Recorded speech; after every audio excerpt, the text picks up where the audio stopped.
On February 24th, 2022, Russian forces, which had been massing on the border with Ukraine since November of the previous year, crossed the border to begin their invasion of Ukraine. In the weeks leading up to this invasion, the Russian government claimed nothing untoward was happening as they slowly built up nearly 100,000 soldiers all along that shared border, and then eventually along the Belarusian border with Ukraine as well. Belarus's government being fairly strongly allied with Russia's government, almost to the point of being politically and militarily subsumed by their much larger and more powerful neighbor. During this build-up period, Russian officials said they were engaging in military exercises, and they did perform some exercises, including one round in late January 2022 that involved thousands of Russian troops and dozens of jets near an occupied portion of Ukraine, annexed by Russia in 2014, called Crimea, which is a fairly vital piece of real estate as it is strategically located along the Black Sea and houses the naval base Russia has long used for its fleet in the region.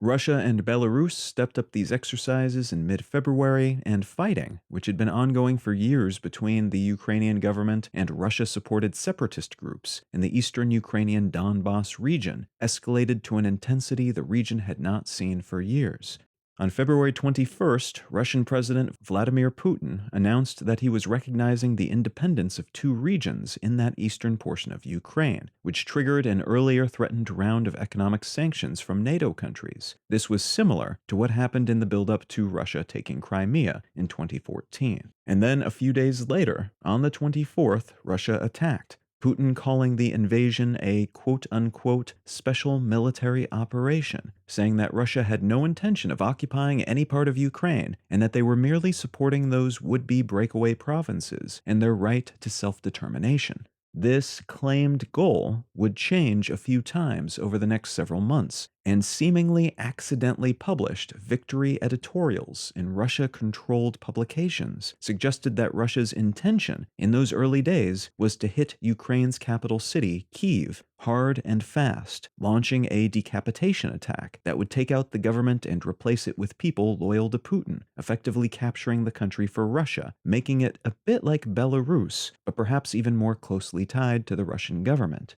This didn't happen, though. Instead, we saw tens of thousands of Russian soldiers march toward Kyiv, with Russian jets and tanks taking out anything big enough to target or put up resistance. Those waves of military personnel and hardware slowly eroded and whittled at by the vastly outnumbered Ukrainian forces. More Russian forces crossed into Ukraine from the east, moving in from those separatist regions, and victory after victory was announced by the Russian government, with reports of atrocities committed by the invading forces following in their wake, as international watchdog groups moved in, checked for mass graves, interviewed survivors, and assessed the state of civilians in the newly occupied towns and cities, and things looked pretty grim. And Russia was only really held back for any period of time in some isolated areas in the east and around the capital, so the area in which things were looking grim was rapidly expanding. In March, Russian forces in the south took the Kherson province, which was strategically vital for their intention to build a land bridge between mainland Russia via those aforementioned breakaway republics and the Black Sea territory they've held in Crimea since 2014. Lines of Russian tanks made it to the outskirts of Kyiv by mid-March, but they were stalled and eventually stopped, with manpower and spare part shortages paired with staunch pushback from the city's defenders, effectively holding them off. Russia expanded its efforts and rerouted its capital invasion forces to the east, and at this point, 1 month in, NATO estimates suggested that Russia had already lost somewhere between 7,000 and 15,000 troops, with something like 40,000 dead, wounded, captured, or missing, which is just a huge number that early into any modern military campaign. In late March, Russia announced that it didn't really want Kyiv anyway, and that its main goal all along was actually to consolidate its hold on Luhansk and Donetsk, those two breakaway republics in the eastern part of Ukraine. The UN estimated that 3.7 million Ukrainians had been made refugees at this point, and that's just the number that were officially tallied, fleeing into neighboring countries. By early April, that officially tallied refugee number was up to 7.1 million people.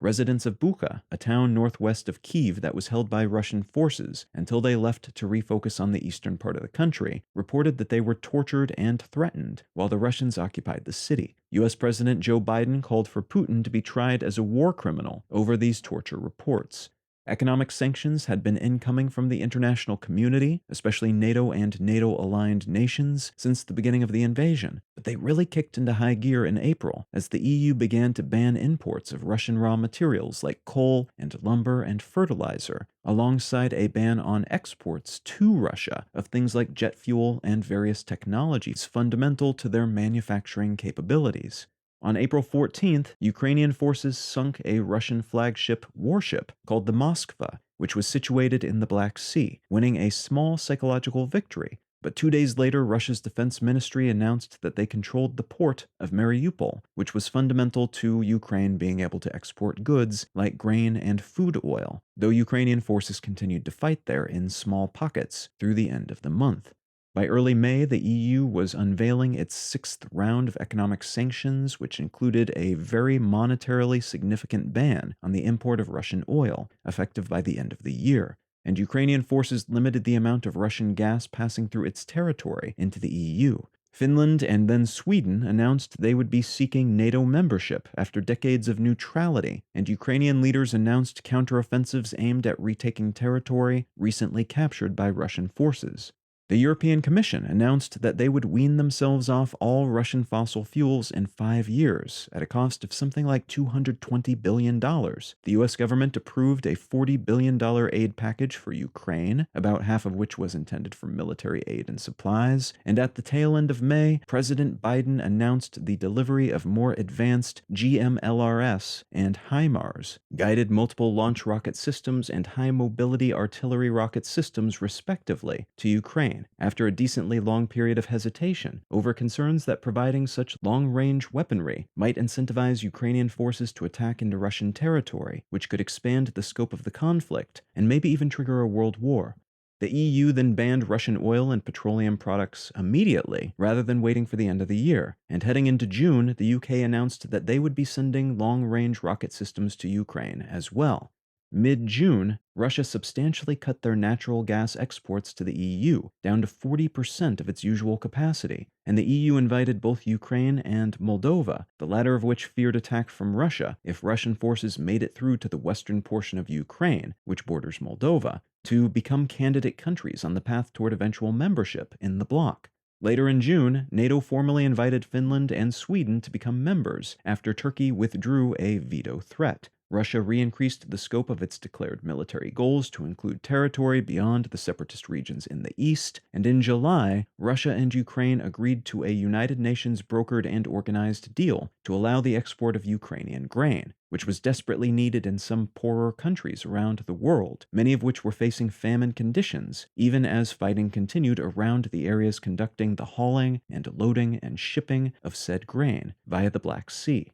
At the end of July, Russia further cut gas shipments to the EU, down to 20% of the usual capacity. Energy ministers in the EU agreed to a voluntary gas usage cut across most of the bloc of 15% through March of 2023. And headed into August, the Ukrainian military began to make full use of that previously promised longer-range rocket hardware from the US and UK, taking out a whole lot of Russian hardware and ammo depots, a slew of grounded warplanes, and several command posts and other Russian fortifications. Concerns about Europe's largest nuclear power plant, located in Zaporizhia, which had for a while been occupied by Russians, who held Ukrainian power plant workers at gunpoint, began to spread, and the chief of the United Nations announced that damage to the facility risked a nuclear disaster in the area, encouraging the two sides to allow UN investigators in to make sure the plant wouldn't become another Chernobyl. President Putin ordered that 137,000 more soldiers be called up for use in the invasion of Ukraine by the end of 2022, but it was unclear where those soldiers would come from, drafted, volunteers, or otherwise. And at the end of August, Ukrainian officials announced that they were launching a counteroffensive in the south.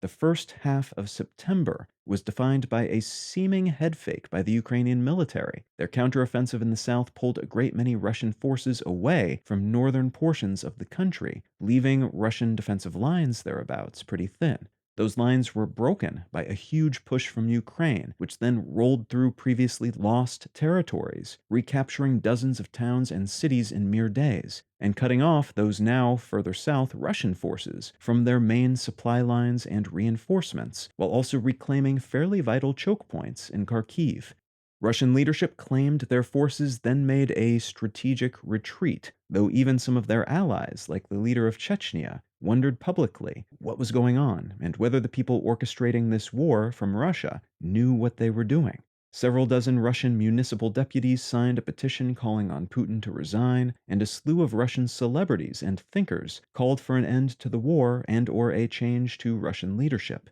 What I'd like to talk about today is what's happening in this conflict now, and what might happen next post-Ukrainian counteroffensive, and in the wake of a major announcement by the Russian government.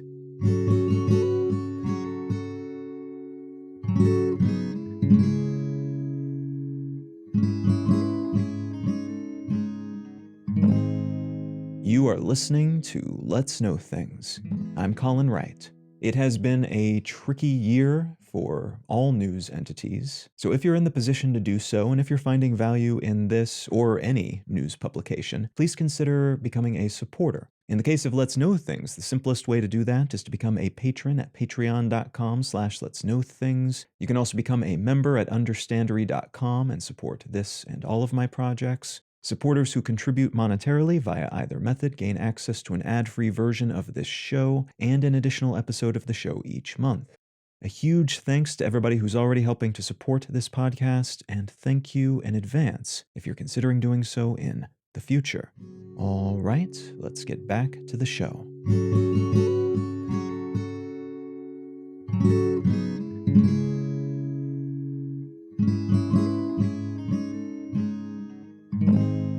The article I'd like to start with today, following that decently long intro, comes from Reuters, and it's entitled, "Flights Out of Russia Sell Out After Putin Orders Partial Call-Up." The big news of the week, as of the day I'm recording this, and because of the fast-moving nature of this jumble of stories, there's a decent chance that at least some of the details, but perhaps broader strokes of this story as well, will have changed by the time this episode goes live. But the big news as of right now, anyway, is that Russian President Putin has ordered a partial mobilization of Russian combat-trained troops. What that means in practice is that Russian military reservists have been ordered to report for duty, and that in theory at least means Russian citizens with military training, which is most men in the country, as conscription is required of all male citizens ages 18 to 27 as of 2021. Some number of those men will be required to report for duty in order to shore up Russian forces, though the wording on the mobilization order has been left, probably intentionally, pretty vague, so that its implementation can mean all sorts of things depending on the evolving needs of the Russian government.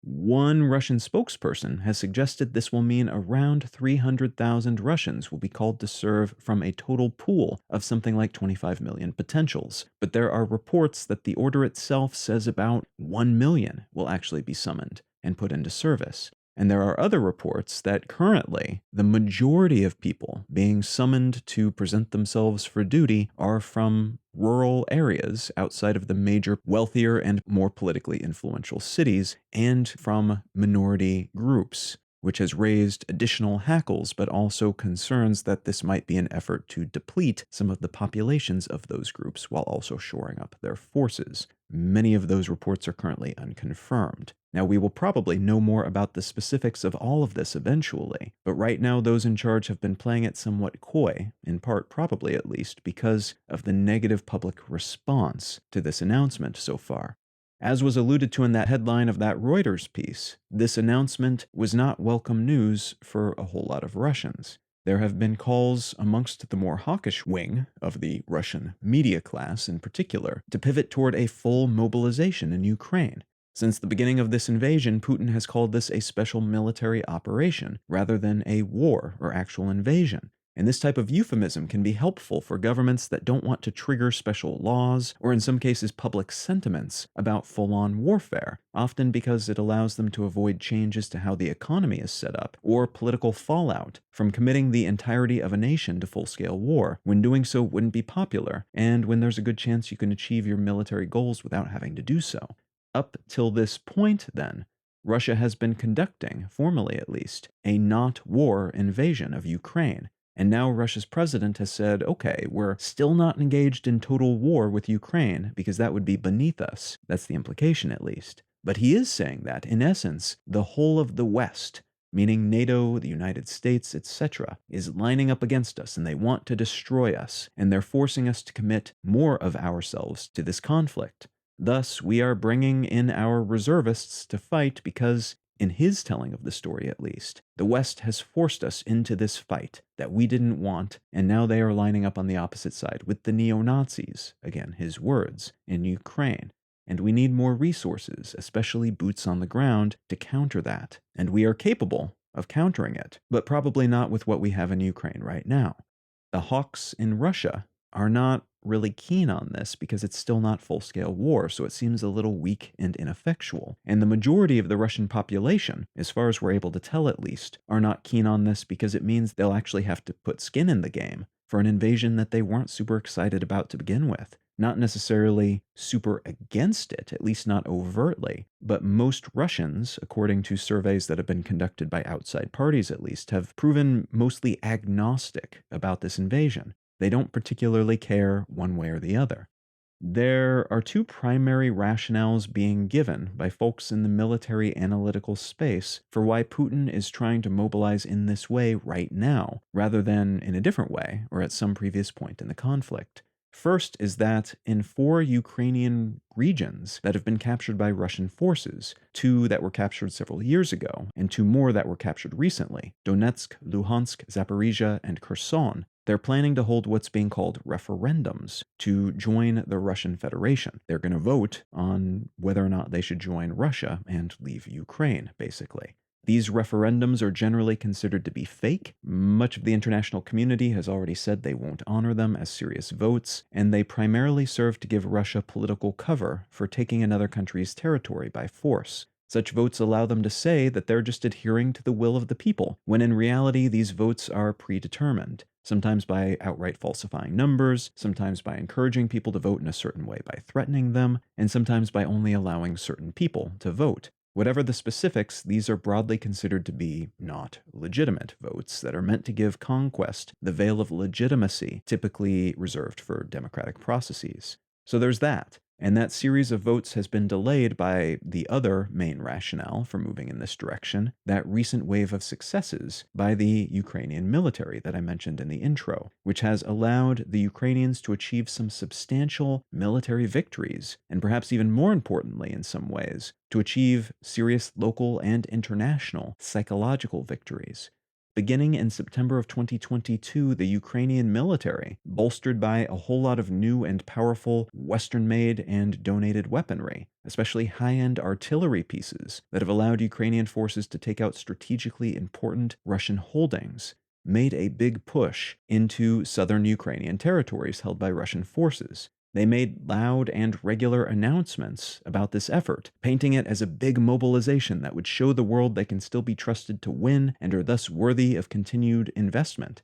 It was a fairly convincing collection of propaganda and proved believable enough that a flood of Russian forces moved south to meet them, leaving a wide expanse of territory thinly guarded further north. A huge Ukrainian force pierced that northern expanse and then proceeded over the course of days to recapture what it had taken Russian forces something like 3 months to claim.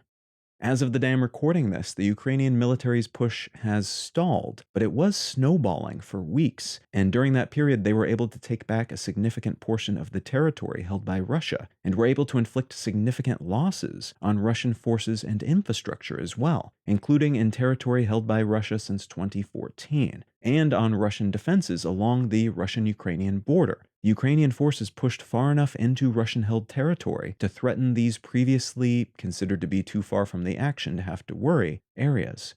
The degree to which this success has changed things cannot be overstated. as the perception of Ukraine's military having slowed down had started to worry their backers. The government's sending them billions of dollars in money and hardware, but also Ukrainian citizens who had started to talk about peace deals and figuring out how much of their country they would need to give Russia to get them to go home and leave them be for a while. Following this military success and strategic victory, however, the talk on the Ukrainian side is once again about how long it will take to push all Russian forces out of all Ukrainian territory, including Crimea and other regions currently held by Russian-backed separatists. Russia still holds about 15% of Ukraine at this point, all of which dramatically increases the potential scope of this conflict in terms of the ground it will probably cover and the time it will take to eventually reach an endpoint. Russia's government, which again seems to have originally intended for this to be a less than a week-long thing, has found itself stuck in a swamp-like conflict,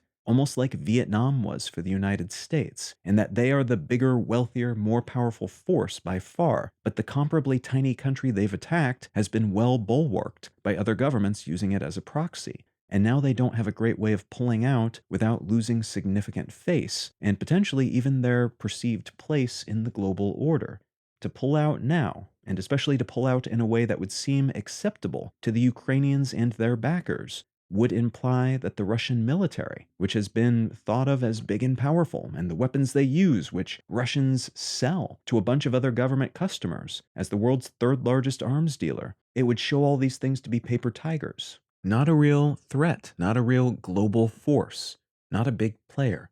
A regional power, maybe, backed by petrodollars and a history, but no longer a reality of being a superpower. Russian President Putin and Russia's government, and a huge chunk of the Russian population, perhaps understandably, would prefer to avoid that kind of humiliating outcome. And it's unlikely, short of some kind of coup to overthrow Putin, and there has been some talk of that, but nothing serious has come of it, it's unlikely that something along those lines would be acceptable or, frankly, survivable for those in charge. So the status of this conflict has been escalated, and there may be hundreds of thousands of new Russian soldiers joining the fight at some point in the next few months because of this new announcement. Now that said, as mentioned in that Reuters piece, one-way flights out of Russia are sold out, and on-the-ground reporting says that many of these tickets have been purchased by men of fighting age who don't want to be summoned to fight in an invasion they don't actually care about, and who are thus fleeing the country to avoid being put on the front lines, or imprisoned for up to 10 years for refusing to fight. The Russian government has now, reportedly, banned men of fighting age, ages 18 to 60, who are part of this mobilization pool, from leaving the country, in addition to the threat of fines and imprisonment for attempting to leave or refusing mobilization orders. The Russian government has said that these reservists would not be sent to Ukraine, but they said the same of volunteers who joined up earlier in the conflict, and many of those volunteers were then sent to the front lines immediately. So that promise isn't being taken very seriously by anyone in or outside Russia at this point.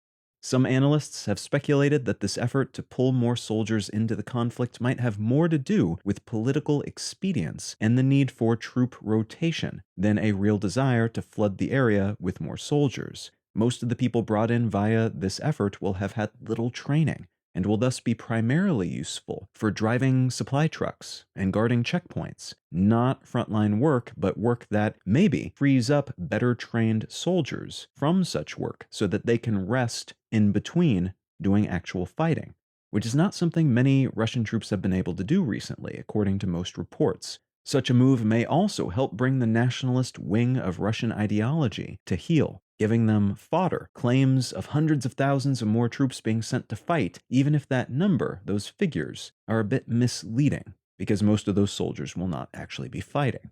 And that sort of effort would seem to be increasingly important, as folks on the anti-war front have been showing their teeth as well, more than usual at least. There have been protests in Russia against the war and against this further mobilization, but they've been fairly limited up to this point, only surpassing a few hundred people at a time with the recent mobilization announcement. And even those somewhat larger protests were broken up pretty quickly, with about 1,300 people confirmed arrested for protesting thus far, though there's a chance we could see further escalation in the coming weeks. This has not been a very popular announcement. Since the invasion kicked off, those who have spoken out against the Russian government's actions have generally been imprisoned or disappeared by Russian intelligence services. So while it's thought that this isn't a very popular move, on top of an already not terribly popular invasion, it's really hard to say what actual Russian citizens think about any of this, honestly, because of how this data is collected, and the major incentives to not speak one's mind on this subject in Russia right now. Unless you're very much in favor of the war, that is. There have been a few recent instances of big-name people speaking out, including a famous Russian pop star and several dozen Russian politicians who signed a petition saying Putin should step down. But these examples are few and far between, and most have been met with similar pushbacks: fines, imprisonment, and other methods of punishing them for not towing the party line. There are indications that Russia's reported shortage of military hardware is beginning to hurt their efforts on the home front and on the front lines. Putin recently visited with his Iranian counterpart and reportedly ordered a bunch of Iranian-made drones, which have started showing up on the battlefield. There are reports that the Russian military is trying to spin up manufacturing hubs for old-style, even Soviet-era tanks and artillery, as their newer models require microchips and other modern hardware that are hard to come by now that Russia has had their imports limited or banned and can only really access them via black market sources. Many major international companies have pulled out of Russia for similar reasons. Bans on doing business in Russia have made the possibility of continued operation in the region too expensive a proposition to risk. We've also seen Russian allies like China and Turkey publicly question, or bare minimum, show skepticism about Russia's behaviors, especially now that Putin has threatened, more overtly, to use nuclear weapons against anyone who threatens Russian territory, which could soon include those territories holding the sham votes to join the Russian Federation. And that could in turn influence Russia's ability to buy ammo and other such supplies from their usual providers. Though that's a very speculative question at the moment, as history is filled with examples of governments from China to the US to France and other dealers questioning unpopular things in public, but then happily selling all involved parties weapons and other goods under the counter. So even when China makes a big deal of signaling that they don't like Russia's invasion, they may still be selling them arms when the cameras are off. So there's a chance this conflict, even with recent gains on the Ukrainian side, could extend far into the future, especially now that Russia has made the big decision to partially mobilize their economy and citizenry toward that end. Lacking a change in leadership in Russia, an extended conflict seems near inevitable at this point. And that's meaningful beyond the battlefield, as this conflict continues to disrupt international geopolitics and the global economy as well. Energy and food supply chains in particular have been disrupted, especially for the relatively poor world, as much of the grain and food oil supplied to international organizations came from Russia and Ukraine. And though some shipments have made it out under the auspices of a UN-managed ceasefire near the relevant ports, Russia has threatened to back out of that agreement, and earlier supply chains look likely to be replaced entirely for the foreseeable future by overland routes that are quite a bit slower and clunkier.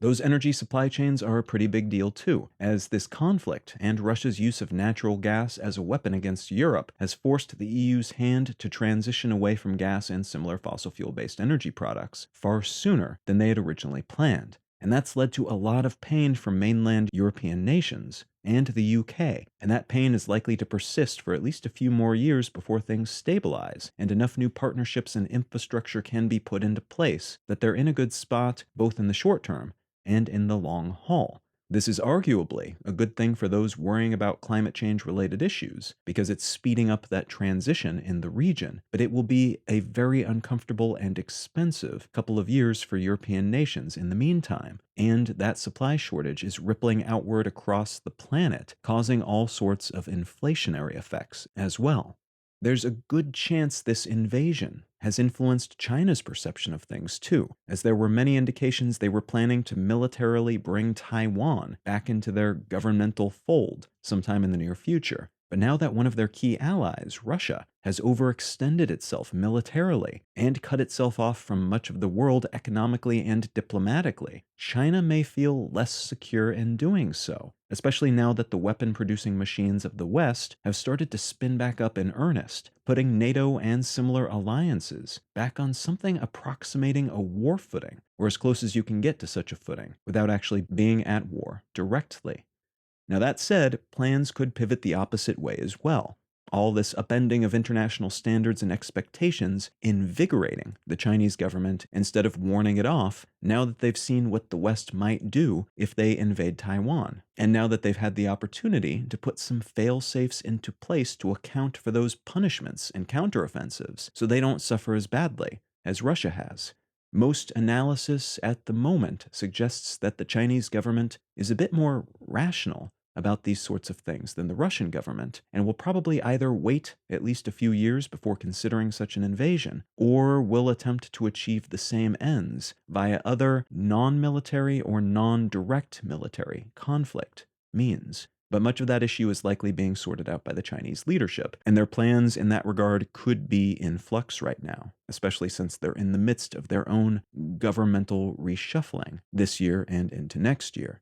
There are a lot of uncertainties at play here then, and though the momentum for the moment seems to be on Ukraine's side, that could change again in the near future, depending on how this partial mobilization of Russia's economy and citizenry plays out. There's always a chance an unlikely event, like Putin being overthrown or pushed out a window, will occur, which will change the math here pretty much overnight. But short of such unlikelihoods, it's probable that this conflict will continue to influence essentially everything else happening in the world, at least to some degree, for the next year or two, minimum. And that will increase instability, continue to upend previous norms, and result in a whole lot of secondary and tertiary knock-on effects that even the most informed analysts of the current moment would have trouble predicting from where they stand in historical context today.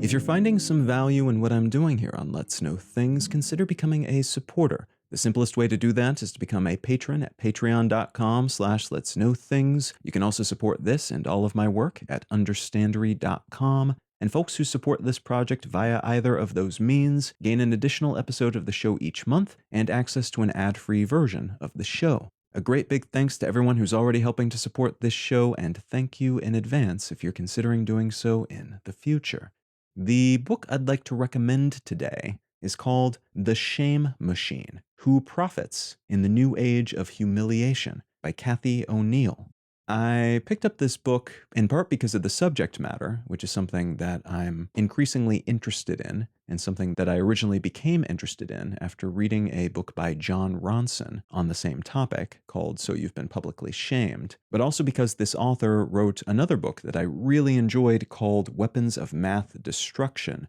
about algorithms and some of the threats that they can pose, not because the people behind them are horrible individuals trying to destroy things and hurt people, but because of their very nature. And in this book, she looks at another topic that I think is increasingly vital: the way that we treat each other and the way that we, through various means, are incentivized to, or in some cases incentivize others, to shame other people or to shame entities, especially on the internet, but not exclusively on the internet. And in some detail, it addresses what these incentives look like, how they came to be, and some of the pros and cons of those incentives that have led to the shaming culture that we have on a lot of our most popular, and in some cases, for some purposes, most valuable online community spaces. Now, if any of that sounds interesting to you, consider picking up a copy of The Shame Machine by Cathy O'Neil.